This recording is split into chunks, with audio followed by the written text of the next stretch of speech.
बहुत तेजी से आप बढ़े और अब आपको लग रहा है कि नहीं कुछ ज़्यादा हो गया, क्योंकि अगर आप सीपीआई को कैलकुलेट करें और फेड के मूव को कैलकुलेट करें तब भी 6.5% आपका रेट ज़्यादा है। अगर आप केवल सीपीआई को लेते हैं तब भी आपका 6.5% ज़्यादा है। हर लिहाज से आप ज़्यादा करके बैठे हुए थे, इसलिए आपको लगता था कि कोर्स करेक्शन करना चाहिए। ऐसी बात नहीं है। देखिए, अभी जनवरी और फरवरी दोनों की जो रीडिंग आई है इन्फ्लेशन की सीपीआई की, वो 6.1 और 6.2% आई है, जो कि किसी भी तरह कम नहीं थी। उसके बावजूद आरबीआई ने अगर एक फॉरवर्ड लुकिंग डिसीजन लिया है कि आगे आने वाले पीरियड में उनको इन्फ्लेशन की रीडिंग कम दिखाई दे रही है और इसलिए कहीं वो आगे ना निकल जाएं।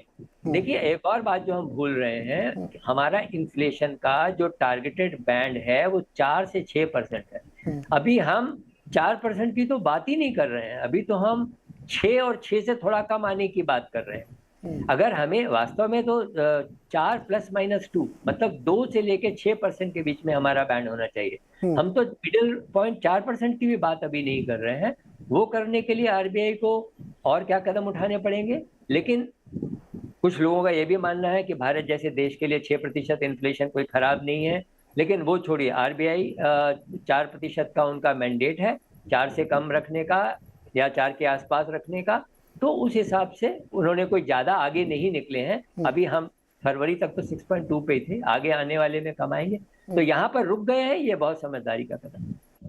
समझदारी का कदम उठाया है। हमारे साथ हिरनदानी सर है। सर, इस समझदारी भरे कदम से आप लोगों को फायदा होगा क्या? नीरज जी, हमारी अगली मीटिंग को आपको याद होगा, जब भी मैंने कहा था कि ये रोकेंगे नहीं तो अफोर्डेबल हाउसिंग में बहुत ही बड़ी नुकसान हो सकता है। और वही हुआ है। जो रिपोर्ट आ गए हैं, नाइट फ्रैंक से आए, जेएलएल से आए, पहली बार 30 साल के अंदर अफोर्डेबल हाउसिंग का ग्रोथ स्लो है और हायर इनकम, और वो है पेस ऑफ ग्रोथ की बात कर रहा हूँ। तो मेरे अंदाज से बहुत ही नुकसान हो गया है ये रेट हाइक के कारण। और आज के तारीख में हम देखें ये रुकते नहीं, तो मेरे अंदाज से the rate hike was causing inflation more than pausing inflation. तो this is something which is excellent, जो बहुत बड़ी बात, अच्छी बात हुई है। और I compliment the RBI governor's strong stand कि रेट हाइक को रुका दिया जाए।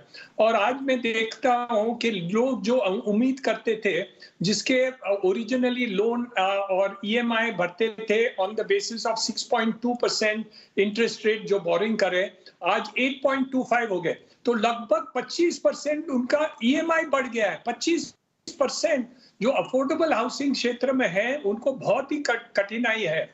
जो लोग 25,000 रुपए महीने के जो इंस्टॉलमेंट करते हैं, आज के तारीख में वो लगभग 40,000 तक पहुंच गया। तो मेरे अंदाज से वो it has become affordable housing has become unaffordable housing. तो इसलिए ये रोकना बहुत ही जरूरत रहा है। और मैं समझता हूं कि this is a very positive move on behalf of the government. और कुछ भी इंटरवेंशन करने की जो सपोज नीड भी हो जाए, so that must be done not by fiscal intervention by the governor in terms of rate hike, but by monetary intervention. Not by monetary intervention of the Reserve Bank, but fiscal intervention by the government of India. जैसे वो oil के ऊपर भाव कम कर दिया, या वो जो टैक्सेस उस पर है, to curb inflation. You cannot continue the rate hike beyond the point, because capital investment आपका स्लो हो जाएगा, ग्रोथ स्लो हो जाएगा। और जो आप बोल रहे हैं कि जीडीपी ग्रोथ जो हम करना चाहते हैं, वापस लेके आना चाहते हैं, वो भी नहीं हो सकता। So overall the loss of interest rate hike और जो सपोज बढ़ जाए, तो मेरे अंदाज से RBI should not increase the interest rate, but fiscal intervention by the central government should be more appropriate in Niranjan sir, हम सब लोगों को ऐसा लग रहा है कि ये परमानेंट पॉज है, लेकिन उन्होंने 3 बार ये बात कही कि ये सिर्फ इस पॉलिसी के लिए है। खैर, क्या आपको लगता है कि बैंक अगले 50 दिन में होम लोन कुछ कम कर देंगे क्या? हम किस बात के लिए इसको सेलिब्रेट करते? नहीं, सवाल सुनिए सर। पहले होम लोन वही उसी रेट पर रहेगा, वो जो 25-30% ईएमआई बढ़ गई वो वैसे ही चलती रहेगी, ठीक है? तो रिलैक्सेशन कहाँ मिला, कैसे मिलेगा? लोग डरे थे, वो लोग डरे थे कि और भी बढ़ने वाला है। हाँ। तो वो अच्छा एक मिनट जरा, निरंजन सर का ऑडियो थोड़ा सा गड़बड़ा। सर मैं दोबारा आता हूँ, ऑडियो ठीक कराता हूँ आपका, मैं दोबारा से आता हूँ। ये सवाल में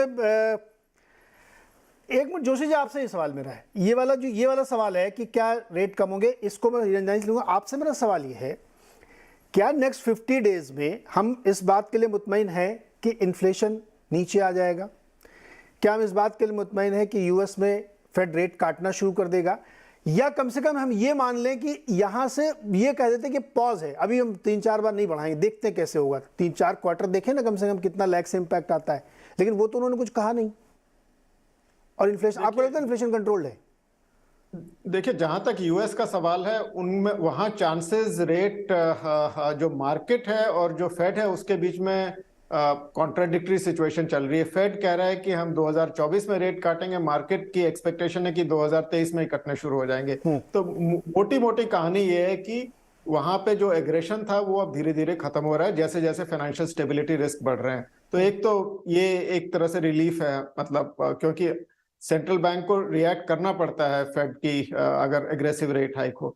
और जहां तक डोमेस्टिक इकोनॉमी का सवाल है, तो अभी और अगले 40-50 दिनों में ये आपको पता चल जाएगा कि अप्रैल में मॉनसून की फोरकास्ट आएगी, फर्स्ट फोरकास्ट, जिसमें एल नीनो के बारे में बताया जाएगा। तो एल नीनो में सिचुएशन थोड़ा क्लियर होगी कि वाकई एल नीनो आ रहा है कि नहीं आ रहा है। एल नीनो का मतलब होगा कि एग्रीकल्चर प्रोडक्शन कम होगा और उसके साथ साथ महंगाई की दर, फूड इन्फ्लेशन पे ज्यादा प्रेशर पड़ेगा। तो कुछ इंफॉर्मेशन पॉइंट्स हैं जो आपको मिलेंगे। उसके अलावा आपको यह भी पता चलेगा कि आप महंगाई की दर को नीचे आने की तरफ देख रहे हैं, तो ये जो अगले मार्च का डेटा आएगा, अप्रैल का डेटा आएगा, इसमें महंगाई की दर कहाँ जाती है, वो उस एक्सपेक्टेशन पे जा रही है या उसके विपरीत जा रही है। तो ये सब इंफॉर्मेशन पॉइंट्स को एसेस करने के बाद वो जून में डिसीजन लेंगे मेरे हिसाब से। जी अबे जी, मार्केट क्यों हैरान हुआ इसका जवाब मुझे बाद में चाहिए। पहले मुझे ये चाहिए कि ये जो मूव